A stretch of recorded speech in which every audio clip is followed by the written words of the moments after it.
So for those of you who have a question about, you've noticed that your child either has abilities or they've been seeing things, and you want to know how to handle it, how to work with them because you don't want to scare them, I'll tell you one way not to. So when our eldest granddaughter was sitting at the table, we were making chocolate covered strawberries this one day, she had said, "Hey, old man, sit down." So I checked out the energy and I saw it was my deceased father-in-law, so I knew it was fine. And she actually literally pointed to a chair for him to sit down. Well, my stepdaughter said, "Oh, hell no," jumped up and ran out of the dining room.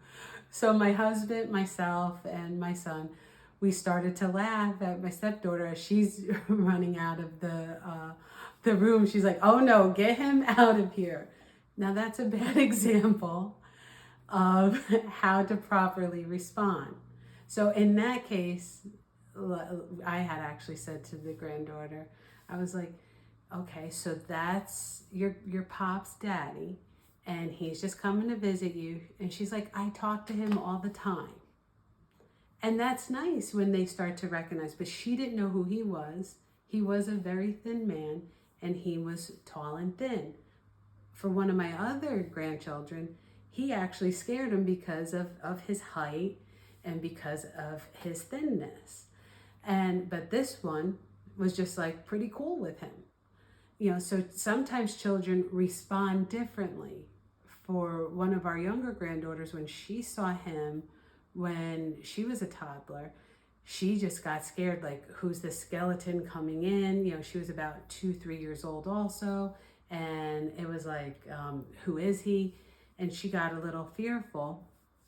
And then after we explained it and showed her a picture, like, this is, Grandpa Vesely. And then she got used to the energy. So sometimes what I do recommend is try to have pictures of your deceased loved ones. Like, you might not have everybody, or you might not even be able to get them all, but if you can, I recommend getting the pictures that you can so that you could show them to your children, and maybe they can say, "Oh, this is who it is." I do recommend writing down what they say or recording it. I'm a big person on writing things down or recording it, or even voice memo, any of that, so that you have a little bit of knowledge as to who they are connecting with and who's in your house. So in this case, so say you have a child who's waking up in the middle of the night from a loved one, continuously waking them up, and this is becoming a disturbance, and maybe the kid's like 7, 8, 9 years old and should be sleeping regularly. Well, what you're going to want to do, this is my recommendation, is you don't want the child always waking up. Go in the bedroom, and this works for younger children too. Go into the bedroom. The kids don't have to be there at the time. And you just tell the deceased loved one that they're not welcome to come when the child is sleeping. This is that child's rest time. You could only visit them during the day. Do not say please. Aunt Tilly is not going to get pissed off and not come back and visit you anymore, or your favorite grandma isn't going to stop visiting just because of that. And don't be scared of them. Talk to them like you would have talked to them when they were here, or how you talk to your friends, and just say, stop coming in the kid's room. But you have to be a little bit boisterous, because if you're like, "Oh, please don't come in and bother Timmy," you just said please. So you gave him an option, and now Timmy's not going to sleep well.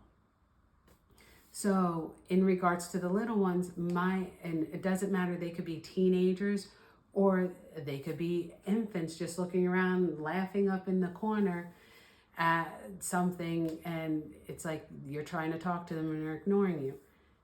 Just support them. Well, embrace them when they can actually speak a little bit more, but embrace it. "Oh, that's who you see? That's nice. Tell them I said hi." In my family, that's what was done. I remember I was about 8 years old and I was upset one night. I felt an energy that I didn't like around me, and I was scared. And my father came up the stairs and he's like, "What's wrong, Tina?" And I said, "There's a monster in my room." And the first thing he said is, "There's no such thing as monsters. There's no monsters in your room. It's your imagination. Go to sleep." That was another wrong thing to do. Well, here came my mother right up the stairs behind him, and she said, Tina, Daddy just lied to you. So let's see what energy's around. And it happened to have been one of my older relatives that were a little bit scary. So my mom said, you just sensed a loved one of ours.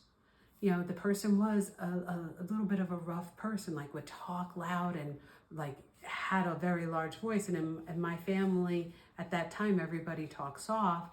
So to have somebody who was loud and gruff was fearful for me. And so even though they always embraced it, my mother made sure she made me know my dad lied. And she let me know, this is the truth. There is somebody here. This is their energy. I just told them to leave and that I was going to be fine. And that worked. Now I'll fast forward many years later. My son has the same abilities as me in many ways. And when he was a young boy, he used to have nightmares in his bedroom. And he used to see different things and call me in there all the time. I do highly recommend dream catchers. They do work. You know, if you don't have a dream catcher, one of the fun things I did was my son made a macaroni necklace, and you can make anything you want, but he made a macaroni necklace, and we said a prayer on it that anything that was to bother him, the necklace would make it disappear. And we hung that on his bedpost for a long time, and that was his protective necklace. So with children, as well as with people, when you put an intent into something, it will do that as long as you believe it.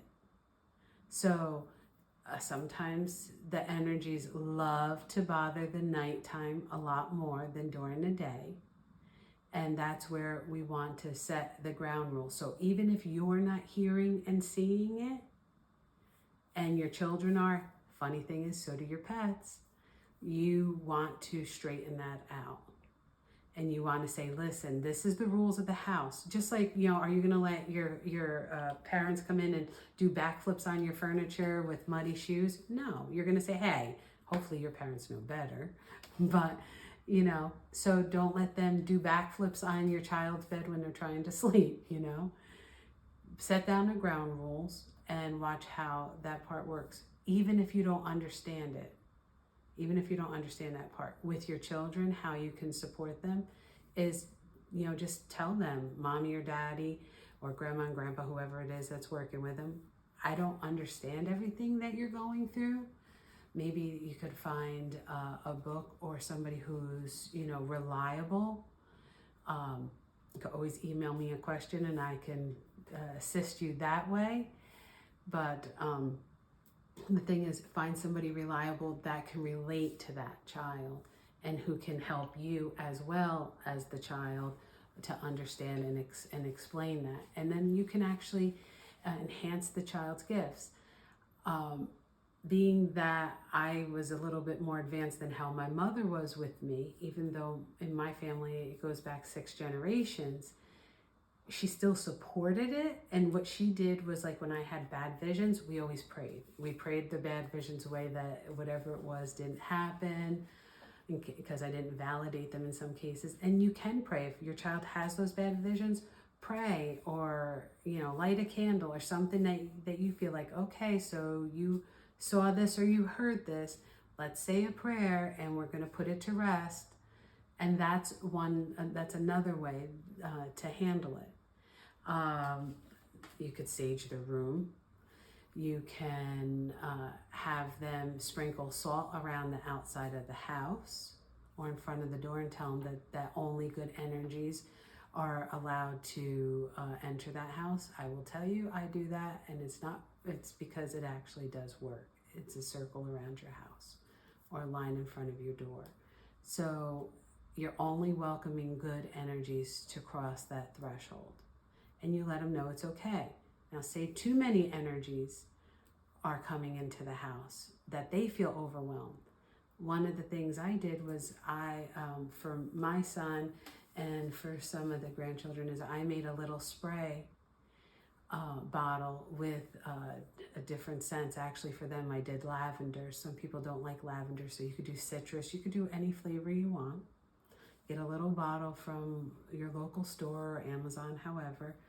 And I use essential oils and some distilled water.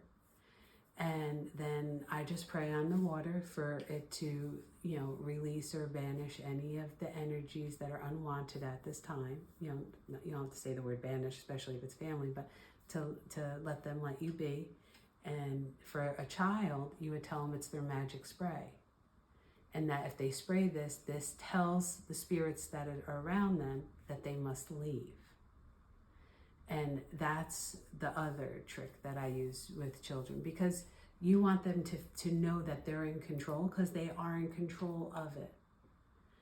And so that's why I recommend that you want to teach it. It's like, here's a couple tools that they can have.